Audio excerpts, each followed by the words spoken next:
Wonderful, Charlene. So you just got back from Jamaica, huh? Yes, So I'm super excited to actually just hear all about the story. We're gonna write a piece for the BizWorld newsletter about it, and then probably publish some of your insights online as well. How does that sound? sounds great. Wonderful. Okay, cool. So you were at the Entrepreneurs Across Borders Impact Tour. Is that right? Yeah, so I was invited down. We are working with Entrepreneurs Across Borders to bring BizWorld programming to Jamaica. We had a pilot back in August, which I wasn't able to make it down for. And this impact tour was supposed to be in November, which was also not great timing. Mm. But they rescheduled and reached out, and they wanted me to come to meet their other partners within the ecosystem down there, be able to talk face to face about what their plans are for getting BizWorld into all Jamaican high schools, hopefully. Um, I was hoping to meet with their contact that has the government ties to get BizWorld into the Jamaican high schools, but that Sure. didn't pan out. But I was able to meet with leadership from Food for the Poor as part of the tour we did with them. And so it was a great opportunity to really just see what they have going on in Jamaica, meet some local entrepreneurs, just experience more of the culture. Gotcha. Gotcha. Great opportunity to, as I said, the partnership with Entrepreneurs Across Borders sort of started last year. There's a pilot program in August, but you didn't specifically get to go. And so this was your first time going and experiencing Jamaica, experiencing sort of the entrepreneurship side of it, huh? Yeah, it was amazing. Being in Kingston specifically, opposed to some of the more, vacation-oriented towns like Montego Bay, was really awesome for this particular experience because when BizWorld enters a country abroad, we're really counting on our partners, boots on the ground, to be able to Mm. understand the territory, the culture, to be able to implement programming according to what works for, their country. Um, Yeah, yeah. and I have learned that, as the supporting headquarters partner, it's always great for me to get some idea of what So, the sure. challenges they're facing within a Mm. country. And I've learned that it creates a more successful partnership. Great. And particularly because I had never been to Jamaica or really anywhere in the Caribbean, that wasn't like in within Mexico. I guess I've been to the Caribbean on the Mexico side, but it was really important to get that opportunity, and to spend time face to face with our partners and entrepreneurs across border. Yeah, yeah. Great, love that. And first time in Jamaica, in the Caribbean. Interesting that you said you guys spent most of your time in Kingston, right? Away from the more touristy side of things. So you got to see what's really going on, really some of the problems, or opportunities, you could say. It's because you mentioned it, I was going to ask it a little bit later on, but what would you say are some of the unique challenges and opportunities that Jamaica is facing versus the US or even versus the rest of the world, entrepreneurship wise, right? Yeah, I mean we talked a lot about that while we were there, with individuals sharing their perspective and Jamaican individuals sharing their Mm. perspective. Um, and it came down to a few things, that the Jamaicans, as a culture, because of, various historical circumstances, that they just don't speak up necessarily, or they Mm. um, don't have the confidence to necessarily advocate for themselves. Um, Mm. Mm. and, I definitely saw a different side of that because all of the individuals that I had the opportunity of meeting were, pushing beyond that. But I could see that. Like, I know that's I relate it to almost kind of the manana culture within Mexico as well. But they were talking about that, and then it's just, access to resources. Being a small Caribbean island, everything's imported. There's some issues when it comes to availability of goods that are needing to be imported, what's able to come in, Mm, what's able to go out. Uh, you know, there is government support for small businesses, but it's not the same as within the US. And then there is some, mm, venture capital opportunities, but there isn't as much like angel investment, or okay. sorry, or Okay. smaller access to funds for more idea phase entrepreneurs Okay. trying to get off the Okay. ground. If I can pause you there just for a second. So that's interesting. So you said that so there is some government support, venture capital opportunities, but not as much angel investing. And so just to make sure that I'm understanding correctly and everybody else, it's that angel investing is much more the earlier stages, smaller stages before getting towards venture capital or even needing that government support. Is that right? Correct. I'm not the end all be all expert on this, but generally Okay. angel investing is more of a early stage investment. And Mm, they're not uh, knee on the neck, expecting immediate results. They're mm. really there for the journey, Okay. and can invest more. Gotcha. Gotcha. Yeah, they're not they're 100% just to make money essentially off of the venture as well. They're a little bit more laxed early stage. But interesting. So Jamaica's, you said their culture, it's seemingly that they weren't taught the confidence to advocate for themselves as much, to speak up as much, which is Well, I definitely a mean, huge challenge. they're yeah, I mean, they're a colonized company or country. Yeah. There's, obviously their population is a majority Black, and their roots are within Africa, and they talked a lot about the repercussions of just colonization, Mm, um, the mindset of, people still getting out of, you know, repercussions of what brought them to Jamaica, of slavery. And sure. um, so there was a lot of those deep discussions that the Jamaican people were sharing with us. Right. But that it's, also, and this actually isn't necessarily unique to Jamaica that I've had these conversations, but it's also the mindset of, you know, your well, your family wants you to do these careers that they see as Right. um, successful, and Sure. starting your own business or creating something new isn't always encouraged because it's risky, and they're Sure. more of a Sure. low risk culture. Um, with that said, though, like, I mean, everyone's an entrepreneur. Like the hustle there is insane, right? I mean, Really. but going beyond the hustle and trying to, like, you know, step that up into a real business, faces some challenges. And what Kingston Beta has been doing there for 18 years now, I think they just had their 18th anniversary, is Yeah. creating access for people to have, networks, to be able to support each other, learn from each other, have access to other resources. And Entrepreneurs Across Borders is only in their, excuse me if I'm missing this, but I think fifth year of Okay. operations formally. But he's been visiting the country since early 2000s, I believe. Mm. And they're going to be breaking ground on a pretty awesome new endeavor, they just announced, called the Zion Entrepreneurial Village. So Cool. they're going Okay. to be Tell me more. having, yeah. So that's you can check out a little bit on their page, and Sick.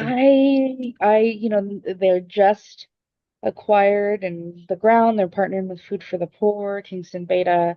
They'll be breaking ground and building some housing and storefronts close to the ports. And there's a new cruise ship port going in. Ooh, starts with a B, I think, close to Okay. Montego Bay. Okay, I'm not sure. Yeah. Yeah. So they're hoping Interesting. to this will be something very new. It's similar to that the shipping container park that they did for I think is in Vegas. What was his name? Shipping container I don't know. port. I'm not sure either. Yeah. But interesting. So Zion Entrepreneurs Village. So they're building said some housing, some storefronts near the new port, essentially to promote local entrepreneurship, local business to get ready for more of a flood of tourism, is what it sounds like. Yeah. Wonderful. That's super interesting. That's awesome. I mean, yes, entrepreneur cross borders. You're right, plus or minus 5 years. Been there. It's in beta for 18 years. Um, with their goal to, provide more resources and connections. It's also interesting that you said, a big difference, a different challenge that Jamaica faces is because they are a small remote island. So getting access to resources, right? Everything has to be imported, or a lot has to be imported, and then also, of course, exported back out. And so those are definitely tons of unique challenges. That plus the cultural changes. Was there any sort of moment or specific interaction on the trip that kind of illustrates illustrates these challenges? That that's when it sort of made you realize it. If not, it's fine. But I'm just curious if there's any sort of specific moments or interactions that stick out to you. You mean the challenges that I was just describing? Correct. Yeah. Um, I mean, there were a lot, but I mean, this wasn't the folks at Entrepreneurs Across Borders telling us what they feel the problem is or the challenges are within Jamaica. This was individuals that were coming to the speed mentoring or that we were Mhm. with on the for the floor journey telling us what their experience is and what their perspective is of the challenges that Jamaicans face. Um, and so and what the opportunity of going to Operation Friendship and these young people who are participating in their vocational programs, we got to sit in on a class and do some Q&A with them as well, and we got to have some one-on-one conversations. I spoke with a young woman who was a little bit older, but still a young woman who her goal was to go into nursing for the elderly community. And like that's why she was there. And she herself wasn't really sure like how many opportunities she would have within Jamaica, but that she knew that there was such a need for caring for her elders, or that was her experience. And she told me, she said, like, if I can't find a place that's, gonna work, I'm hoping that I'm gonna be able to open my own elder care facility. So they're just Mhm. like, and there was another young woman, she shared with the group, not directly with me, but her nursing skills, she's hoping to be able to transition to a 24/7 daycare opportunity. She was Right. talking about the need for, hotel workers in the area having, childcare, that they have hours, and she hopes to be able to serve that community. I mean, just already thinking about like what her peers, like what solutions do they need, and taking the opportunity that Operation Friendship has given them. And I mean, Operation Friendship is super interesting. So it's operated by the Heart Trust in Jamaica. And the Heart Trust, again, not an expert here, but how it was explained to me is it's essentially a government-funded uh, program, and it's ran and it's funded by corporate tax. So, like all Jamaican business, all Jamaican corporate entities have to pay like 1% or 2% of their annual. revenue directly into the Okay. Heart Trust, and that's what funds these various vocational programs around the island. Okay. So one of their points of interest is the Heart Trust is responsible for giving Bob Marley his first guitar. Oh, wow.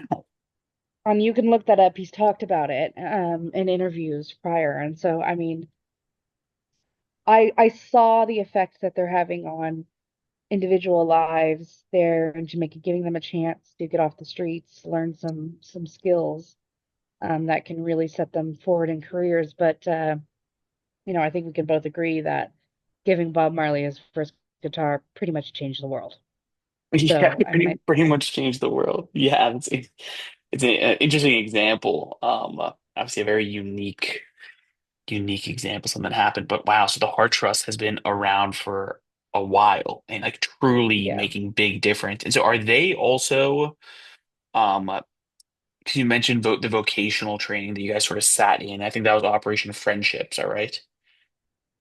Yeah, so the specific facility we went to is called Operation Friendship. Okay. It's funded in part by the Heart Trust. So the Heart Trust is just a government funding arm. Okay. And again, I'm not like you can fill in the blanks a little bit with some of this. But it it's just the government funding pool that provides funding to these, I'm with you you. know, So technical organizations training like programs. Operation Yeah, Friendship. Okay. like Operation Friendship. So there's others around the island. Um, yeah, and I think they'd get. I think like we had a conversation with Operational Friend. So everywhere we went, essentially, we would have these micro mentoring sessions with wherever we were. And so Mm. like the first one, Kingston Beta, we did that speed mentoring, which was fun. But we just did that ad hoc when we came into Operation Friendship with the students. We asked someone to stand up, then we asked them, go find someone in the room to, talk to. But then we did it with the Operation Friendship team as well. So we were talking about they're trying to figure out how to solicit more direct donations to support their work. And, we talked about things that they could do. So yeah, we did that when we met with Christine Ryan, the beekeeper. Yes. Um, yeah, so it was a fun experience, and I was with an amazing group of individuals with varying backgrounds, and them themselves being entrepreneurs or being similar to me in leadership positions within entrepreneur organizations that are supporting entrepreneurs. Sure. That's that's so great, honestly. Just like being able to visit multiple different organizations, go through multiple of these different sort of mentorship discussions and programs, right? Whether it was with, I don't want to say students, but like, the participants, or like you said, Yeah, even with the organizations themselves, with the members, which yeah. is I mean, very exciting. it, yeah, it was, and I will say that obviously I've been with this world for quite a long time, and I am the CEO, but I mean, at the same time, I mean, Martin Babinek himself, like, Mm. I mean, my goodness, he's the founder of TriNet. That's a multi-billion dollar company. Yeah. There was a couple other entrepreneurs on the journey with us. And it's like we go into that speed mentoring, and I'm like, well, I don't know that I have the same perspective as Yeah, as they do. They've done it, but at the same time, sure. like this is what I do. Like I support Of course. young entrepreneurs and getting to know. So it's the same hold back that I think some of the Jamaican individuals had Yeah, of like standing up and you can do it. sure. I love that. Charlene, we're about to run out of time. I want to ask you just one more thing. So a big Yep. piece in your notes and story is that you realize so much similarities, right? Yeah. During your interactions with the entrepreneurs in Jamaica, you realize sort of surprising similarities between them, the US, the world. Just tell me a little bit more about that. Yeah, I mean, I don't want to undercut that we all have our own experiences and challenges, and those drive from our, you know, historical background, varying. you know, geographic challenges, but the similar thread in all the conversations that we were having was, I mean, I kept saying, but you're not alone. I have this conversation with my partners in Japan and my partners in UK. Um, so like one something I'm trying to think specifically. We were talking about, and these came from more systematic things. So we were talking about like how you inspire creativity in youth, right? And that Mm, more and more in traditional education that, the play, the creativity is taken out of the learning and we're focusing on these standardized tests. This was mm, the Jamaican individual saying this, and I'm like, yes, but you're not mm. alone. We all Nice. feel that in every country that we are, or that and these are topics. So these specific things that I'm highlighting, these are actually things that I've told the team I would like to try to figure out how we talk about, whether it's in the Yes program or any of the BizWorld implementations. How is success defined as well? And that there's these pushes from governments to support these high tech, um, innovative solutions, and that more and more, small business development is not as attractive to fund, right? But that is the backbone of any economy. Yeah. And that So how do we define success, right? And we Wow. had this long conversation is like, how do we make sure our youth know that like you don't have to be the unicorn to be successful? Like success can just be your own personal financial stability and potentially creating some opportunities for your community to also have some, economic stability. So there was some Wow. great conversations around that again are Wow. not unique. There's a different flavor, there's a different twist. Sure. Sure.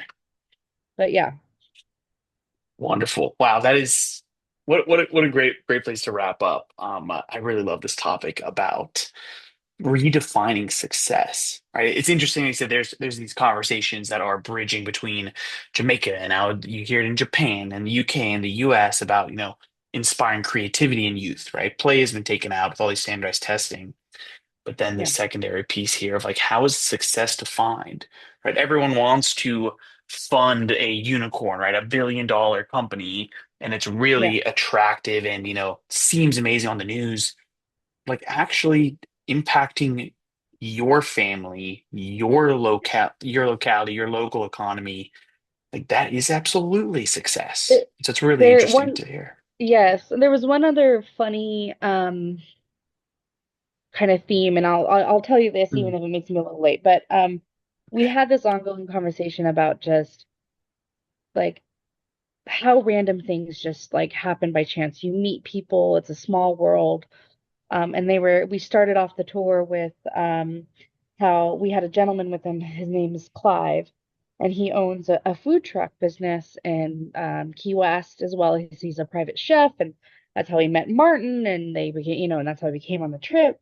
Well, Clive was talking, and they were talking about a small world, how he had met Martin, and he was talking. I'm like, oh wait, I know someone in Key West. It's like I live in a very small town in California. He knew her. He was friends with her. mm, So all of a sudden, we were like, wow, what a small world. And then we start talking, and like this was just a constant theme. Like one of our colleagues on the Impact Tour trip, she's with Resolution Project. They were trying to make connection with like the president of one of the universities down there. Well, we were out to dinner and like, well, that's the president of the university over Oh, there. wow. And she just went up to his table and, got his contact information to try to get their, deal going. And then it was just like serendipitous moments like that. Oh, And then one of my favorite experiences was watching. So Clive, he is Jamaican. okay. He went to one of these vocational training. I don't think it was Operation Friendship, but through the Heart Trust, in food industry. He migrated to the States, got a job as a dishwasher, got himself into cooking school, landed his first gig, and worked his way up the chain for 20 years before he Mm, opened his food truck. Well, he was with us on the tour because he's trying to figure out what's next in his business. How does he expand? Um, but he got to present to these young people at Operation Friendship who are in their food program right now. And watching those young people see someone who, he's older. I think Clyde's probably in his 50s to see, wow, he did it. Like Uh, I can be him in a few years. That was one of my most proud, and that was for me full circle with what we do. And when we have the opportunity to open young people's minds to the power of entrepreneurship, specifically an entrepreneurial mindset, but get them then to talk with individuals who they can see themselves in successful positions, um, that's the magic, So that was one of my favorite moments. Charlene, thanks so much for sharing. I know now you're late to your next meeting, but that It's was fine. The team's so on it, worth so it. yeah, Man, Clive, what a great story. Coming from Jamaica, he went through one of these similar programs, started like, in the food industry and yeah, then was probably a busboy. He got to the US as a yeah, busboy and worked his way up to now he is this successful entrepreneur and being able to go back and share his story so that the students can see this is real. We are at the yeah. starting point, and this gentleman in front of us, he was right here. And so if he did it, so can we. Yeah, and I also like it was wonderful to meet him and to see his own struggle with the definition of success. Mm. It's like I actually in the beginning he told me he's like I was wondering why I'm doing this. I got to be home. I got all these things to do. Like my guys are running the truck, blah blah blah. The next day he was like, "Wow, this is such an amazing experience." By the second day, he was like, "I'm actually not rushing home. I'm going to take some time. I'm going to go visit my family on the island. I haven't been out here in years and I'm expanding my trip for a few days." And I'm like, "Good job," you know? So, yeah, it was an amazing experience. That sounds amazing. Oh, that makes And me so happy. yeah, It puts such a smile on my face when people just slow yeah, down and they realize, you know what? Like, let me redefine what success is here. It's not about money all day, every day. It's not about just hustle, hustle, hustle, hustle, right? It's giving back, enjoying what you've done, created, right? yeah, yeah. Wonderful.